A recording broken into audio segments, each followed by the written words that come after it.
வணக்கம். என் பெயர் நளினி. நான் சென்னையில இருக்கேன். என்னோட வயசு வந்து 39 வயசு.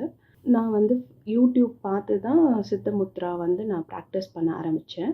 ஃபர்ஸ்ட்டு நான் ப்ராக்டிஸ் பண்ண முத்ரா வந்து பிராண முத்ரா தான் பண்ணேன். நான் யூசுவலா டயர்டா கொஞ்சம் ஃபீல் பண்ணுவேன் அப்பப்போ. நான் அந்த பிராண முத்ரா ப்ராக்டிஸ் பண்ண ஆரம்பிக்கும்போது எனக்கு நல்ல ஒர்க் ஆச்சு. நான் இந்த முத்ரா கிளாஸை ப்ராப்பரா கத்துக்கணும் அப்படின்னு சொல்லிட்டு கிளாஸ்ல ஜாயின் பண்ணிட்டு செஷனுக்கு ஏற்ற மாதிரி நான் ரெகுலராக ப்ராக்டிஸ் பண்ணிட்டு வந்தேன். இப்போ அந்த ஆகாய முத்ரா பண்ணதுக்கப்புறம் ட்ராவலில் எல்லாமே எனக்கே வந்து அவ்வளோ ஒரு டிஃப்ரென்ஸ். நான் வந்து இது வரைக்கும் குழந்தையிலேருந்தே நான் வந்து வாந்தி எடுக்காமல் ஒரு ட்ராவல் பண்ணியிருக்கேனான்னு கேட்டால் கிடையாது.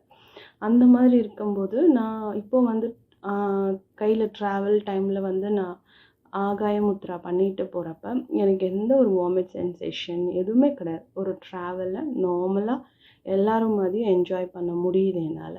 பை ஹார்ட் சொல்லணும்னா சொல்கிறதுக்கு வேர்ட்ஸ் இல்லைன்னு தான் அர்த்தம். ஏன்னா அந்த மாதிரி ஒரு விஷயம் நீங்கள் பண்ணிகிட்ருக்கீங்க.